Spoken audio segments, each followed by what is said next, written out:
It's the old Doctor Who show, episode number 84. The Edge of Destruction. Go forward in all your beliefs and prove to me that I am not mistaken in mine.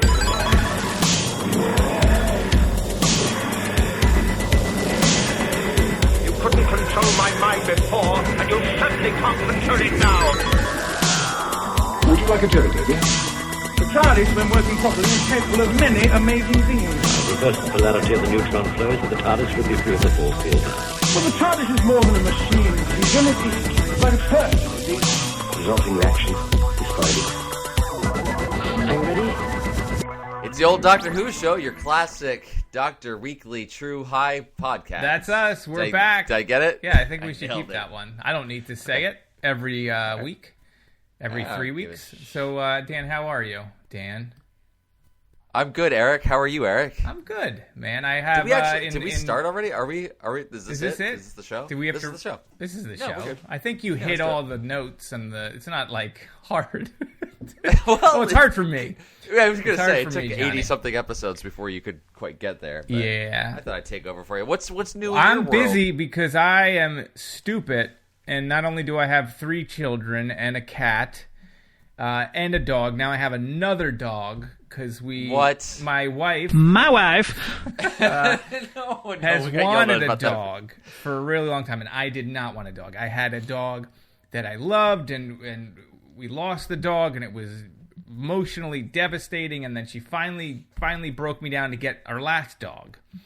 And Yeah. then she's someone that just wants to love animals, just love the animals and bring the animals in. So they kept asking me for another one. They wanted 2 dogs, and I kept saying no. But she keeps sending me like Instagram pictures of like puppies and I'm a human and I love animals. So eventually she sent me our dog, or our dog is now in our life. And she, I keep calling him a he because I'm a terrible person, but I also don't see gender. So, Right. she's got these really long hound ears because she's part hound, part black lab. I've had a lab before. I love labs. So, that's sort of my dog, too. Like, our other dog is, I was telling you off air, is like a Labradoodle. Like these kind of science experiment designer, this dog we have now is a rescue dog, and as I was telling you, has been through some shit. Like she's probably, so that's sort of my the kind of dog I like.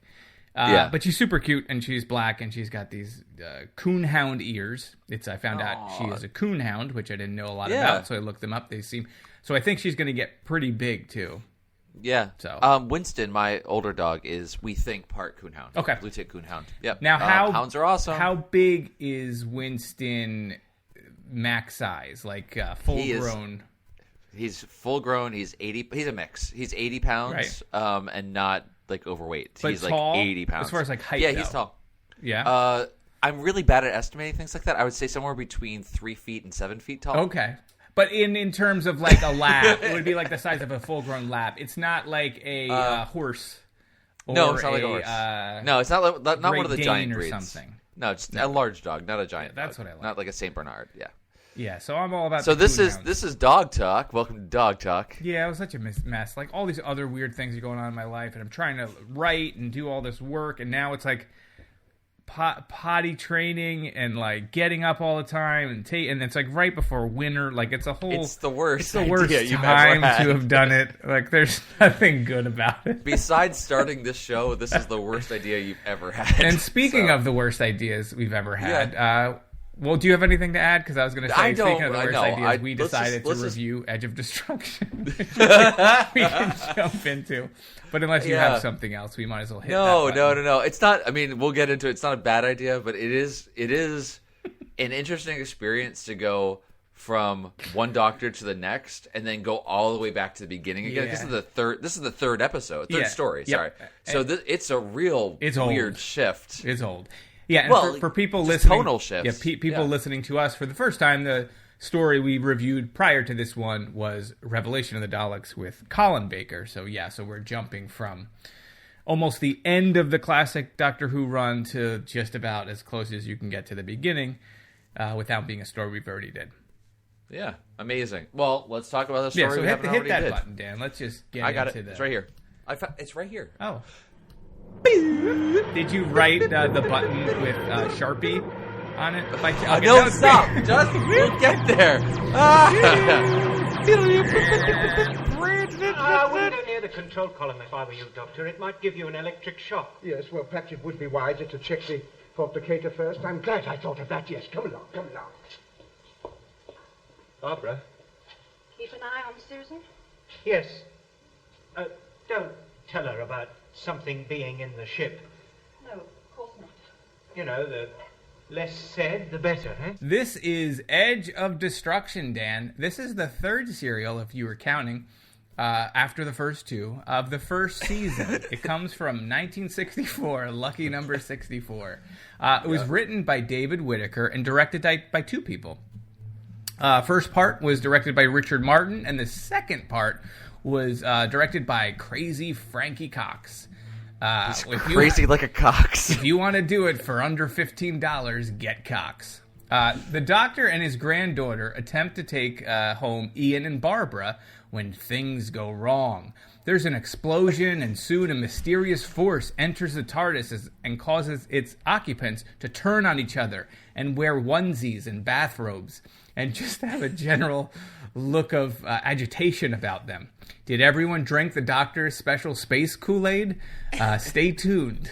Yeah, that's all I got. And also, my first note on this, by the way, is they are all on pills? ? And that was even before Hartnell showed up with his cocktails, like the cocktail when he was literally going to drug everyone. Yeah. It totally. I think it was okay. It was acceptable in those times that you could just drug your party guests. Yeah. So it's a different era. I believe Cosby had a whole routine set in the TARDIS. But yeah, what did you think of the Edge of Destruction? Two-parter, too, I should say. This is only a two-parter. Well, that's the part that I liked a lot. So, like I was saying, it is fun and interesting, but also weird to jump from Doctor to Doctor and come back to the very beginning again and to see these characters. What I liked it a lot, actually. Just because we've seen bits and pieces of these characters together, but we haven't spent an extended period of time with them. Our first run through the series, we only had a couple of episodes with, maybe only one, honestly. We had Unearthly Child.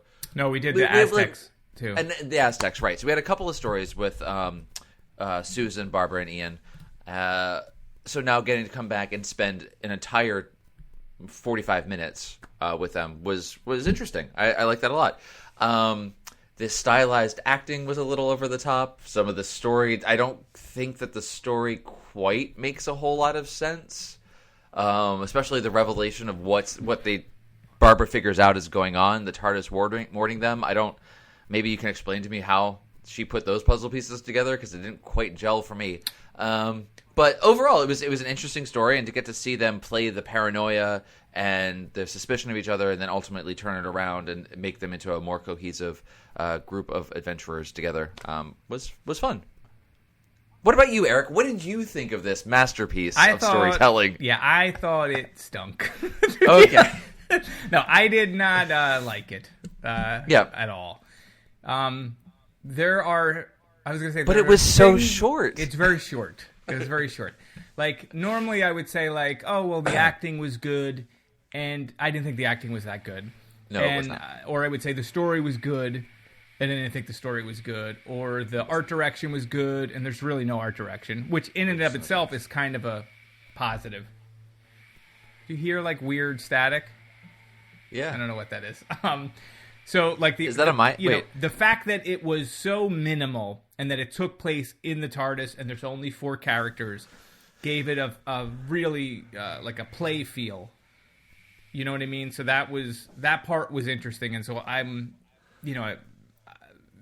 that sort of was enough to say, oh, this is kind of cool. And the things how you said you got to get character relations or interrelations, because this is the third story, so they don't really know each other, and this was a way for them to be locked in a box and try to kill each other. Literally try to kill each other. I mean, Susan tries to stab Barbara, I think, right? Or Ian. I can't remember. It may have been Ian at first, and then she starts stabbing. She tries to kill both of them, but when she's stabbing, like, the bed, and then Ian tries to strangle the doctor at one point. Sort of. He did. No, but he didn't, though. What do you mean he didn't?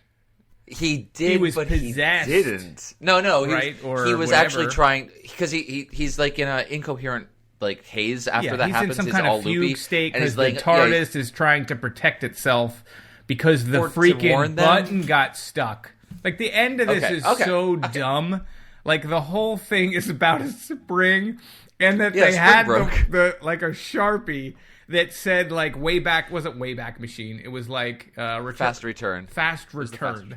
It sounds like the thing that Disney would put at the beginning of a DVD that would automatically just start watching previews. It's like, now with Fast Return. But it was so dumb, and the Sharpie was like, ripped from today's headlines, which was kind of nice. But I had read some things that maybe that was there simply for Hartnell, who, for the third story, is struggling through this one to even get the words right. He makes so many mistakes. Yeah.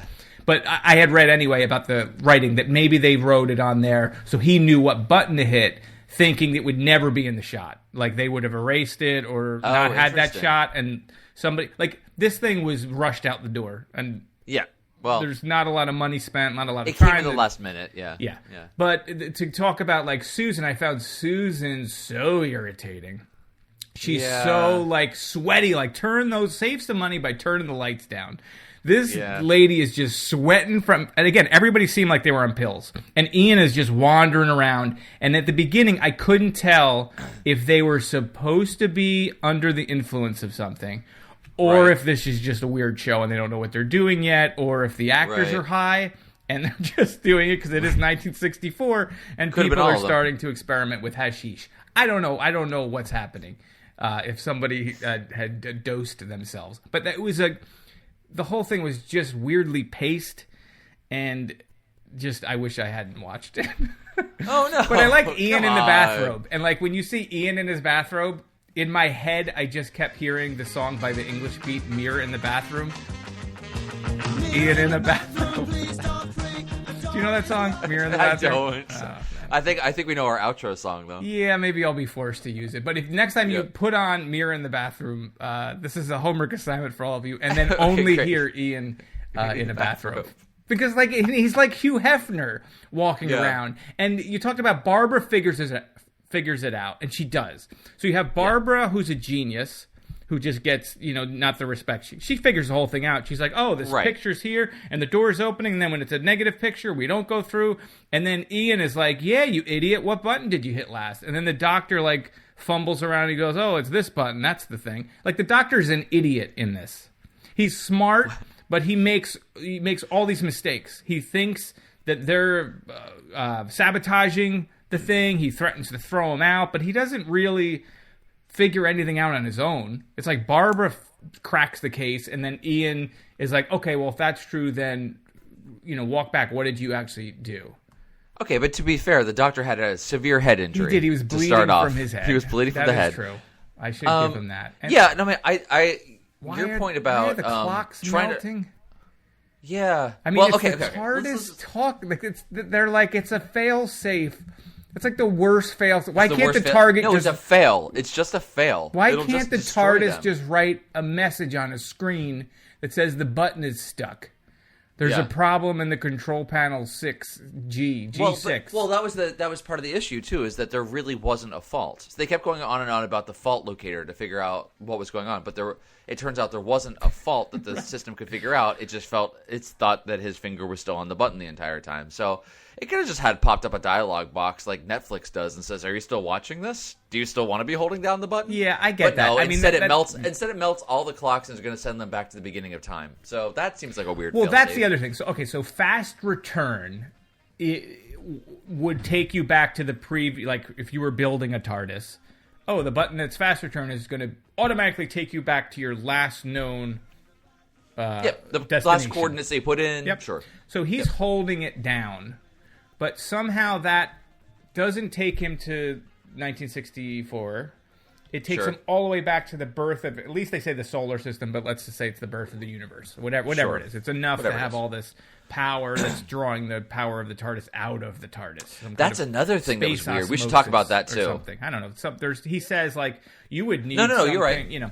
But why does that do that? Yeah.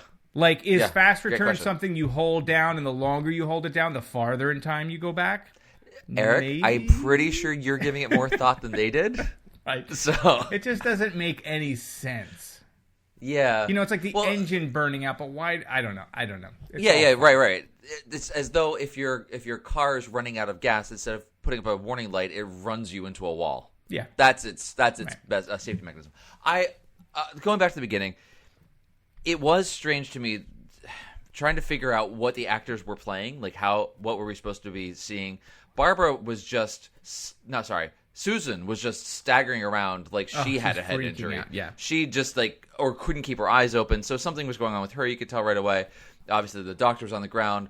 Barbara just seemed like she was kind of forgetful, but she was pretty much all there. And then Ian just seemed like he was a completely different character. Yeah, he was on. And He was just on like dopey and- Osley white tip acid. Like he was in his own. the good stuff. He was on the good stuff. Well, at that time, they were just using it to treat headaches, and they were just, the CIA was Right. pushing people out of windows. But yeah, so everybody sort of reacted differently. differently. Except, there was and I nothing would agree with you, consistent. except for Barbara. I mean, she did, but she was sort But of not completely really. in control. Yeah, I right. felt safe with her. Everyone else, was. I always feel safe with Barbara. Yeah, everyone else had the paranoia, especially Susan and the doctor. Yes, yeah. But I didn't. But there was no.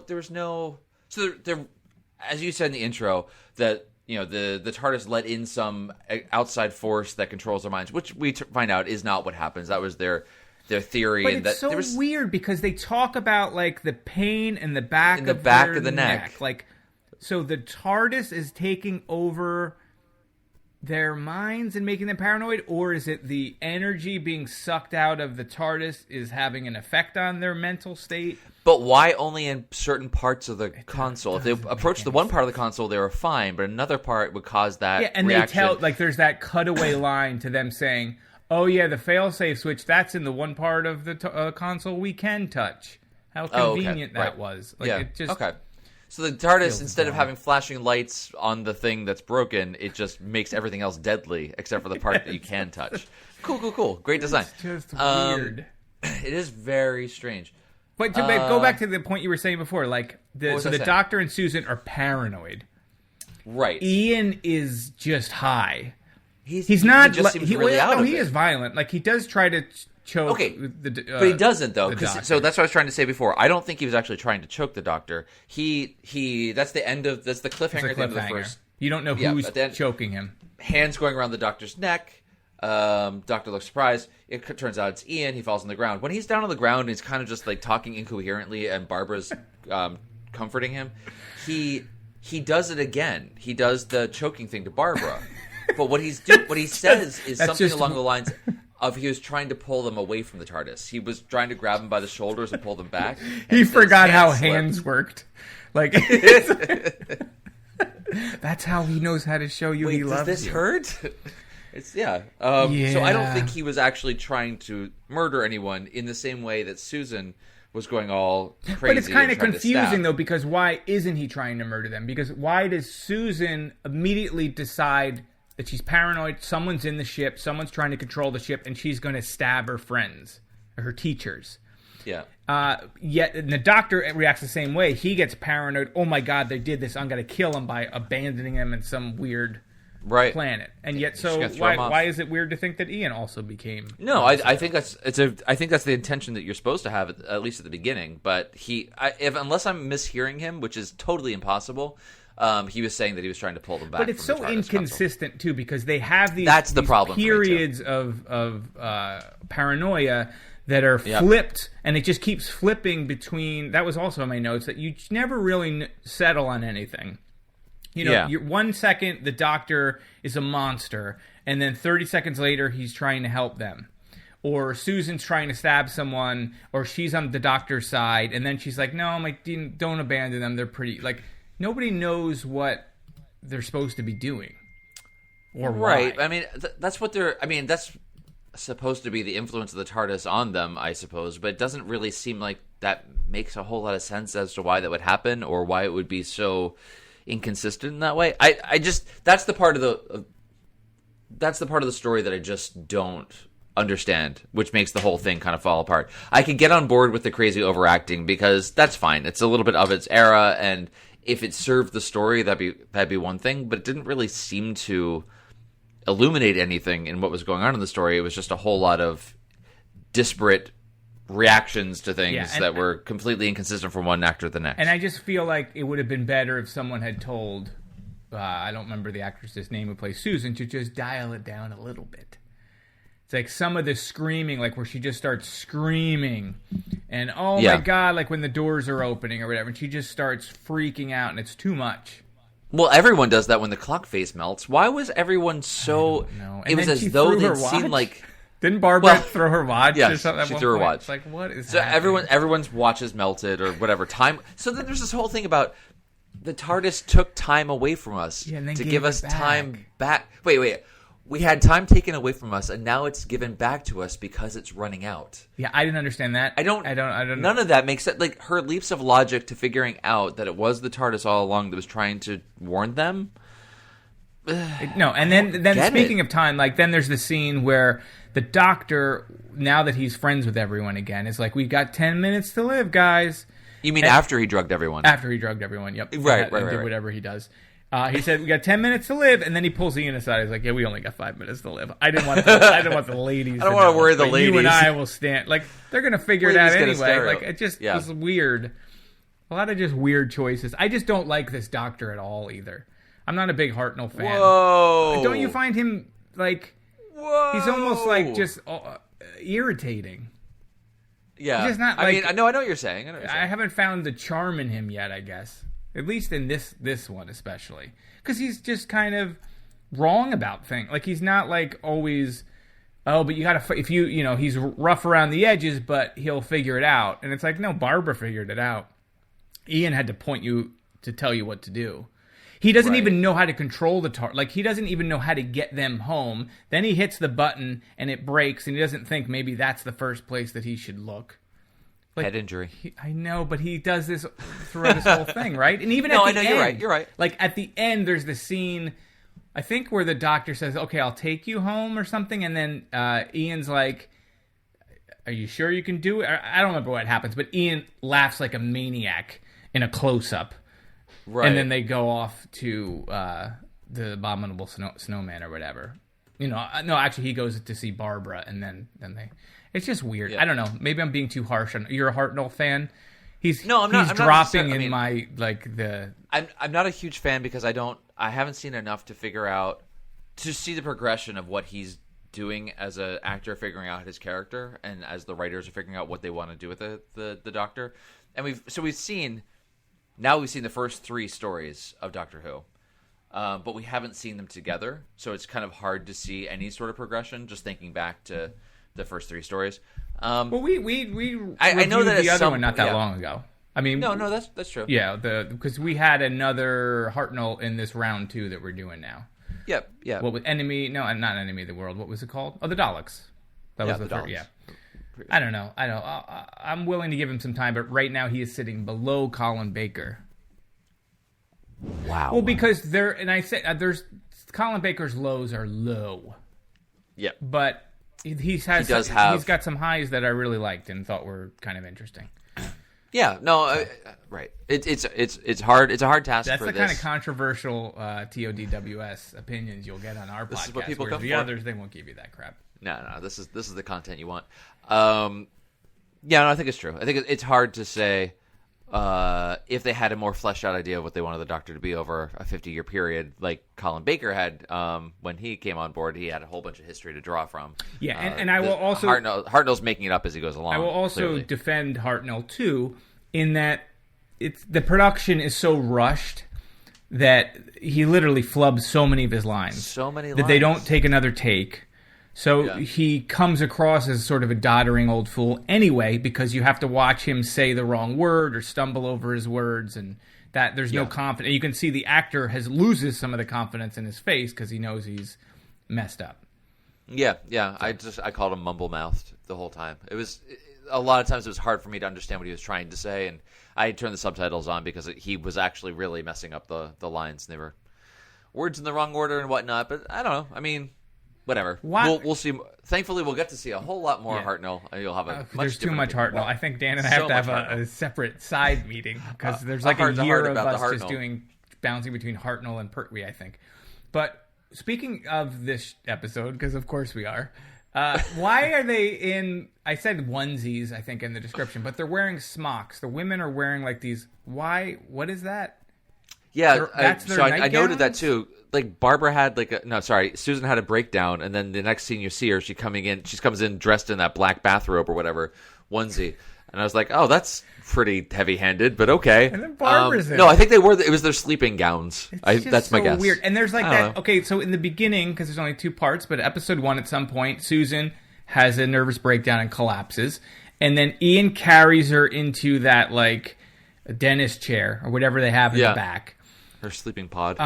What is that room for? Yeah, no. So that's a thing that we should talk about, is that this is the first time that we're seeing any sort of extended areas in the TARDIS. Yeah, we do see a water fountain station that says water on it. So what do we see? Like 3 rooms in total? We see the not a console lot. room, the side room, and a bedroom, maybe? Who's that? That is not the new. That is the old one. Oh, get rid of it. Get rid of it. Get out of here. We got a new dog now. But go on. We only see I don't know what 3 we're rooms. It's not like. Right, so I think we see 3 rooms in the TARDIS. I mean, is it 3 rooms we see? Well, we see Barbara console in a room, room the because side room, Hartnell and and her Barbara room. have that conversation at the end where, and to your original point of why you liked it, you would start to establish they have some history, Some now, relationships. and they sort Yeah. of learn to be friends after this. So there's that scene. There's the scene with the massage chair or whatever is going on that Susan Right. stabs with the scissors. Stabby. There's the TARDIS main control room. And that's it, right? Oh no, there's the water fountain room, like that side room where you get ice. I thought that was the same room as her. Is that the same sleeping. room as the sleep? I don't know. It was hard. I to can't remember if that's follow. a side room, There's like an ice machine. There are would only be a there. handful of rooms, and I was already lost. But what is it? It so says it's like fine. water, and then but water didn't come out, or also it said it was said out of water, but then water came out, and that still was had one water, of yeah. the signs. Obvious. I mean, it's really obvious in retrospect. It's like one of those Agatha Christie novels where they just leave all the clues for you to assemble on your own, and you clearly could have arrived there. I don't know, this TARDIS is just showing old slide. It's like stuck on a carousel slide loop, and the doctor's like, these are slides from the file, while the doors open. Like, what was that? And then I don't know. And then And the way the doors would roar when they opened, the sound effect of the doors opening, it was fun. It was weird. Okay, so then you were mentioning, I want to come back to this too, because this is The stuff ice that all machine? builds the mythology Oh no, of what? I was talking about the seat, right? Massage chair. Yeah, but I don't want to talk about that. I want to talk about the what we now call the time rotor, but the column in the console. It sits on top of the force that drives the TARDIS, and its motion up and down indicates the strength of that force. I think that's what they were saying, and that the force is trying to get out or is being drawn out because they're at the beginning of a solar system, so all of that energy is attracting it, and it's trying to escape the console. I think it's like is that right? I think Was it's saying- like a energy osmosis type thing. It's trying Sure. to balance Oh. itself out, so there's too Well, much. if you're gonna energy get all sciencey here, about yes. it, sure. And so before there was the universe, it's an absence and it's pull. I have no idea. Yeah, But no, what's no that? idea. So like when the columns are rocking, you don't come a doing that. knocking. I think that was the original theory behind why it locked. It shut down. Yep. I don't know. I don't know. Again, like there's all these weird things. Like it would have made more sense if the TARDIS had a virus or something, and Sure. then it was doing all these weird things. Like it just as a way of the fail-safe Communicating. or whatever they call Yeah. it. Like it was. Yeah. It wasn't a very effective one. Nope. No. Yeah, I mean, this is we are seeing the idea that the TARDIS is alive. Which Yes, you would like that. obviously, That's a. I love that, and it it comes all the way through to Modern Who with the Doctor's wife. Yes. Is when the TARDIS is alive. The Neil which is Gaiman actually one. Neil Gaiman one. I quite like that story. So yeah, I mean, at least it's kind of a cool mythos thing to see that's starting. But to start off with a TARDIS that's alive, but also an ass, is kind of weird. Yeah. It's like I'm trying to warn you guys, but really, if you die, it's no big deal. I don't really care. I mean, in sticking with the mythos, mythos Sure. building, it is kind of interesting because this Doctor, I don't know if we know how long he's had the TARDIS. We know he stole the TARDIS. I don't remember if we know that at this then. point. Yeah, I don't know. Yeah, I don't know if we do. But it makes sense. Like, okay, well, if he stole it, he really doesn't know how to use it. Or what Right. it does. So that sort of makes Right. sense to why he doesn't know how to use it. And it was really between him and Susan to this point that they've both kind of been piloting the TARDIS, and so they kind of both rely on each other. And with Susan being out of it, let's say, he was not much help on Susan is just a weird character in that I just still don't even know what to make of her or what her role is in this. I mean, Right. she seems to just be there to scream. Yeah, right. And faint dramatically. But she doesn't solve much, right? Does she? No, not in this case. Yeah, I mean, maybe I'm think giving she her could use not more enough useful. credit. There was one moment when she goes up to the TARDIS console and touches one of the areas that shock you, and the way that she reacts and spins and lands on the floor was almost ballet. So that will be a gift for everyone to look forward to. Yeah, that's a good gift. It's just this acting that was so over the top, but also at the same time not grounded in any sort of reality. It was that on top of a story that didn't quite make a whole lot of sense for me. It was still. I still like it because it's historic in a way to the entire overall world building of Doctor Who, but it's not one that I would necessarily return. It always, these old ones too, always look like there's this thin coat of Vaseline over the lens. Everything's sort of just soft, and the camera's always moving. It looks like someone's bumped into it when the way they do shot. It's the it opening. makes me feel I noticed this uneasy. Yeah, and I wasn't sure actually if that was intentional, but the opening scene after everyone collapses, the camera is following Barbara because she is the first to wake up, and it's just doing some very weird moves. It definitely felt like someone was kind of manhandling it as they're moving it, but the way that it was framing shots were very odd. It actually focused on her hip for a while as she was walking around. It was just very weird. strange, and I didn't know if that was intentional to make us feel uneasy as we're watching it. Is it that, or is it and dislocated, and so not quite sure what's going on? Was it shaky on purpose, or was it just there's no just rushing right. We this. don't get have this to done. do a run through. We're doing it live. First take is last take. Yeah. I couldn't tell what the intention was. All right, bizarre question, not bizarre, but Let's do odd it. question. At one point, the Doctor refers to Ian as a young man. How old do you think Ian is? I looked it up. Oh, you How did? old is he? I don't know. I old do was you think looking he at is? him No, pick he it. seems old, but he's probably younger than I am now. He's probably a lot younger. I mean, I'm 44. Yeah. Is he in his 30s? He's 39. Oh my God, really? He looks Yeah, so but he- old. I look he at him, looks I so feel like old. he's way older than I am. Yes. Although I feel that way in daily life. I just Right, look at that's that old true. person and I'm like, oh shoot, I'm older. But it's a character. No, he does. The to way me, he acts. he doesn't That's the way he acts. read young. But the Doctor's No. I guess for anyone, the Doctor's going to say they're young. But That's is true. he supposed to be I think a it's the young, cardigan. cool guy in the 64? No. He's a school teacher. teacher, and he's in his almost 40 in 1964. So he's really of the 50s. Gotcha. So I don't think so. I thought that. I don't know how old Barbara is. She actually seems older than Ian to me. But I see them as I'm just roughly the sexist. same So age, I think she would probably be I 38, guess so. 39, something like that. If he's 39. it was also interesting, at least that they had in this story Barbara solving everything, and it. Like the point that you made that we have 10 minutes to live, and then the Doctor sends the women off so they're not hysterical. It gets redeemed in a way by Barbara being the smart one to actually figure out and put all the pieces together. And he does. From what I was reading, it wasn't initially that way. There were some revisions to it, and that it was going to be Ian and Barbara came up with the answers, which makes sense too to get the Doctor's trust and build them, bond them as companions together. But I'm the glad fact that they it was did just that Barbara was change nice. because Ian still is a part of it. He's the one that tells the Doctor about the switch, or like, what did you hit? He's like, I just hit the switch I should have looked at an hour ago. But that's good. I'm glad to hear that they added that. Yeah, you know, it makes sense. It's fine. So did you do a lot of research on the making of this? No. Okay. I do a lot of research, period. I'm just curious just about the button thing. Like, the button thing seems, and just the fact that we saw it handwritten with a freaking Sharpie. So strange. That I'm just wondering, was that a last minute thing that they threw in there? Like, it just feels so... It does feel very the fact last that it was minute. like who, they didn't notice that. It just didn't make any sense. But then, like, they have a sign that says water. So, like, a lot of the stuff in the TARDIS doesn't, like, why do they have a sign that says water? Yeah. It just seemed dumb. But whatever, it's fine. Yeah. I didn't make the Doctor Who, so who am I to say what's stupid? Dan? I'm just looking really... Are we done? I am.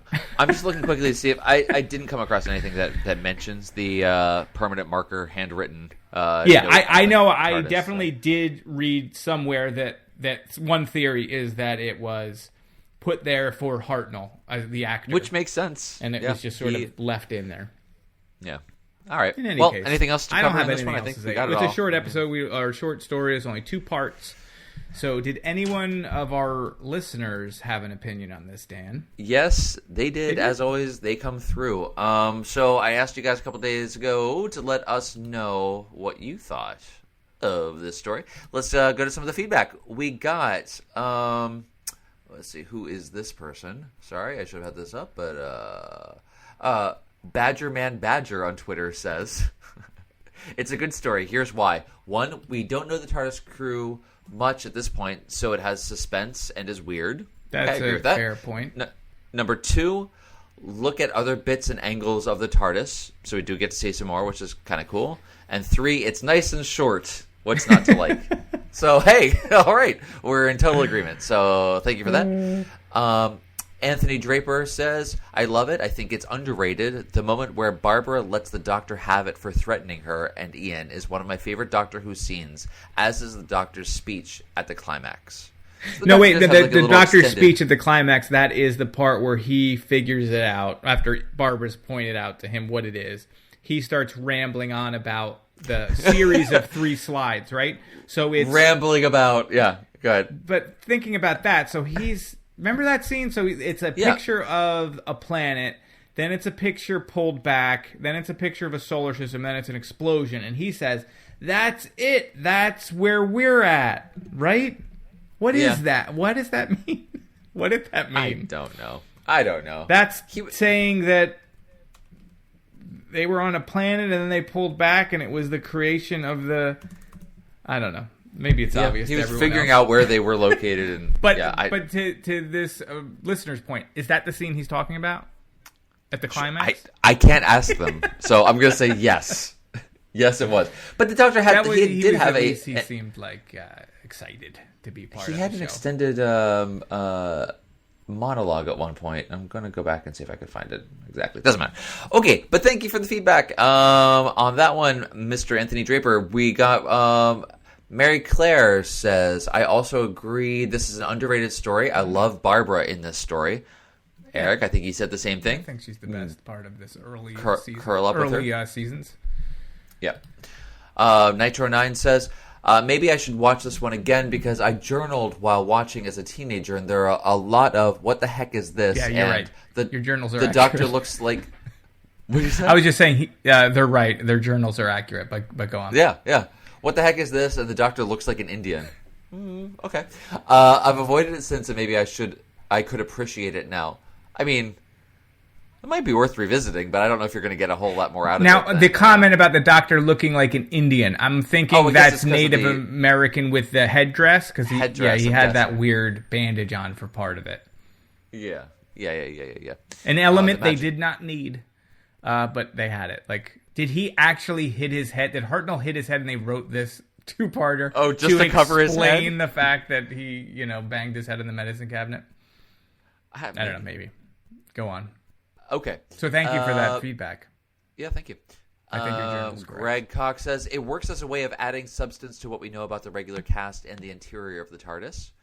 to some extent. I still got lost in the TARDIS, and we only saw like 2 or 3 rooms, so okay. Yeah, and it's good. And I do like the fact that they did an all TARDIS episode story. So I guess good work. Yeah, that's great. Christmas Paddock says, widely hated, which it does deserve. Oh, you're but wrong. not as good as other revisionists would say.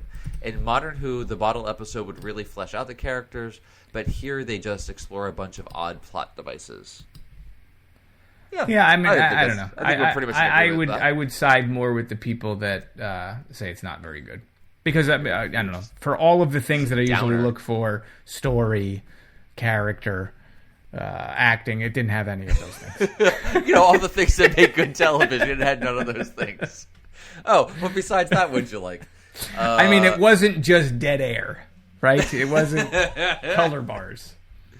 I just had to stare at a blank screen for 50 minutes. Victoria Chambers says, I like the episode. I like Barbara as a character. I got to watch this episode on the streaming app Pluto TV. They have a channel dedicated to classic Who all day long. Eric, you brought up Pluto TV before. I did, and that came from it. That came from, and I wish we remembered. I believe a listener pointed that out to us, or via email or Twitter or Facebook, a while ago. And a number of you have contacted us, letting us know about it. It's great if you're not aware of it. The app is free, and it's just watch. You can't. It's not like a video on demand where you can pick the episode the way you can on BritBox, but you can just tune in at any point and you don't know what you're going to get. That's pretty cool. And they run all day long. Like classic television. And if you're into watching the same commercial over and over, it's great for that. You know what I mean? Oh, God. Yeah, that sounds like a good time. Okay, finishing up here, we got Daniel Smith says, best 2-part Doctor story there ever was. No, come on. What about the Sontaran experiment? For shame. Oh, sorry. He's yelling at me as though I said it. I'm only speaking their words. Mr. Smith goes on to say, it was so creepy and atmospheric with the exception of some of Carol Ann Ford's acting, which can come off as cringeworthy. Yes, I agree. Yes. Otherwise, the people who made this over 55 years ago should be proud of themselves. I don't know. No retort to that one? I mean, maybe if I completely divorced myself from Doctor Who and I just approached this as some weird off-Broadway theater piece in which all the cast was on LSD and they were the audience. And this was all taking place in Herman's head. And each one of them represented some other part of their personality. Maybe I would feel better about it. I don't know. Am I too hard? I don't know. Was I too hard on it? I just didn't like it. And it was hard for me to watch. It was hard for me to watch. I kept putting it off because I tried to watch the first episode 3 times. Oh, and then and every time I would watch it, I was like, might as well start it over because I would get 10 minutes in and then stop, and it's not like you were missing 24 anything. Minutes, and I just kept watching it. And then my wife was like, "You gotta watch this podcast," and I was like, "No, I'm just gonna watch this Werner Herzog Dracula movie first," which was excellent. Nosferatu the Vampire. It was very good. It's on Amazon Prime. But yeah, so I don't know, 2 episodes, and this felt like I was watching an 8-parter. Wow. Yeah, maybe that's a little extreme. I know it felt like mean, a 4-parter I didn't like. I'll say that. Yeah. All right. Well, then there you go with that. The World Enough in Time podcast says, always thought it was a bit pants. Eric, have you heard the Britishism a bit pants to describe something? P-A-N-T-S? Like I've lost my pants? Yes. Okay. No, I've never heard that. I love it. What does that mean? Love it. Not good. Okay. A bit dodgy. All right. Not good. Yeah. I always thought it was a bit pants. I first saw it broadcast in the wrong order on the BSB channel. May not have helped with its already legendary incoherency. Apparently, I don't know if it's the same one that you're talking about, but I was reading this. They did do, like, in 1990, they did a Day of Doctor Who they were broadcasting, and they did air this in the wrong order. They did story. So and then later in the day, Bigfoot, and then you were terribly disappointed when you were having to watch that again. Yep. And then later in the day, they aired it in the proper order. But that's that's hard. That would be great, though, if you saw it in the wrong order, because it starts out with Ian trying to kill Hartnell. Like, if you cut out the first part completely and just aired, that was just the new thing. There. It just, you didn't explain anything, and it was like, whatever happened before this doesn't matter. This show took a weird Ian's turn. Trying to kill Hartnell. I love it. The Doctor Who Show podcast says to us, first read as a Target novel, which I adored. I've actually read that the novel makes a lot more sense of this mishmash. Seeing the TV episode later was less fulfilling, however. I think what an adventurous, scary story to tell. So conceptually, I think the TV episode is fabulous, just lacking in execution. I didn't find it scary. I mean, it could... It was unsettling. It could feel like a Invasion of the Body, like Snatchers type feel, but it's not that. No. It's just right? I mean, strange paranoia. And... Yeah, it's got the paranoia, but then they don't really... Every time that builds to a point, it gets immediately diffused. Undercut, yeah. So it's like, I guess, it's just an uncomfortable feeling episode. Which is what we're going for. Everything's fine. Anyway, that's all the feedback we got on the Twitter. Right, so it thank sounds you guys like for that. Most people liked it based on our listeners, although listeners referenced it being hated by other people. Yeah. I think it's got a mixed perception in the world of fandom. Yeah, it was fine. Several people that said it was underrated. So if you... let us know what you think. We'll talk about it next week, even though we're past. Yeah, send us an email. We didn't get any emails this week, but you can do that. You can send us an email at theolddoctorwhoshow@gmail.com and let us know what you thought about this story, in case we got everything wrong, which is quite possible. You can also reach us at that email and let us know what you think of the upcoming story. The next one that we are doing is Web of Fear. So we got Web of Fear coming up in 3 weeks. So let us know what you think about that as well. You can reach us on Twitter at TODW Show. Same thing on Instagram. Yep. Facebook, it's TODWS. Hold on. Eric's got a thing. Before we cut out, don't we have other listener feedback? Because last time for the Daleks, what was it called? Whatever. The dogs take the Daleks? What did we do last time? Whatever we did last time with Colin Baker, the Daleks one. Yes. There was someone referenced that there was a penis joke in it that we missed, and then we went out on Twitter, and I thought Bernard told you what it was, and I don't remember. Yes. So someone else did. He also asked if we figured it out. I never figured it out. What is it? I gotta have my penis jokes.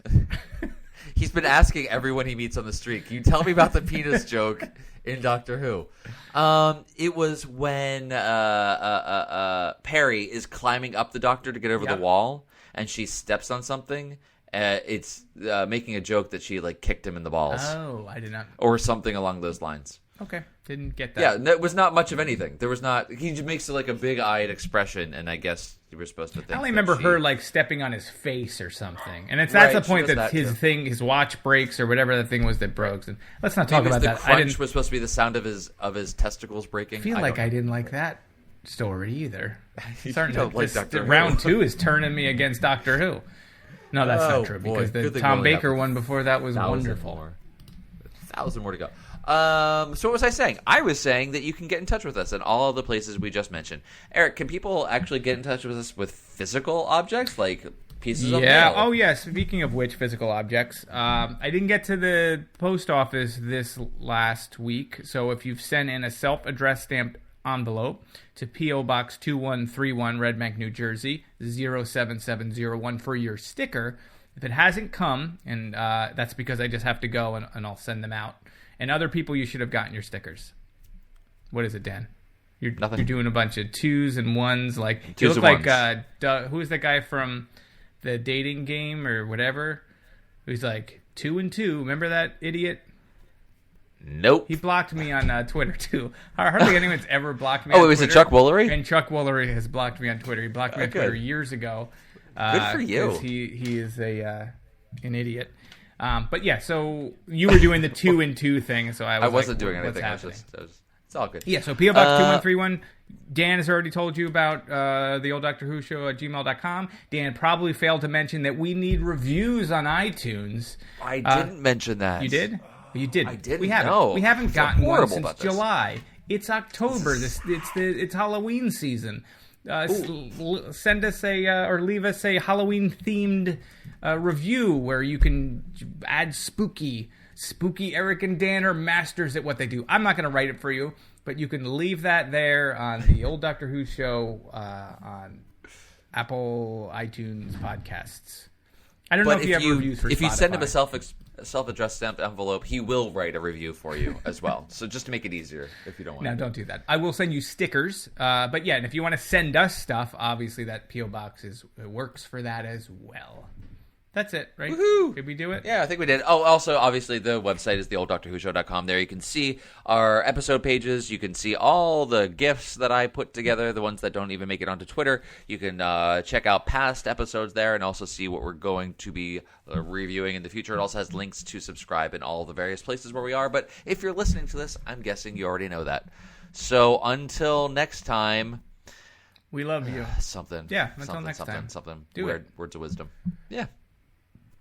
What are you doing next? You already said. I already did that. And it's a long one too. I think it's multiple parts. It's gonna be great. It's gonna be great. Eastern world, it is exploding, violent flares and bullets loading. You're old enough to kill, but not for voting. You don't believe in war, but what's that gun you're toting? And even the Jordan River has bodies floating, and you tell me over and over and over again, my friend, how you don't believe we're on the eve of destruction.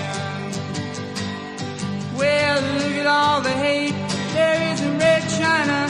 Take a look around at Selma, Alabama. You may leave here for 4 days in space, but when you return, it's the same old place. Love your next door neighbor, and don't forget to say grace. And tell me over and over and over again, my friend, how you don't believe we're on the eve of destruction. How you don't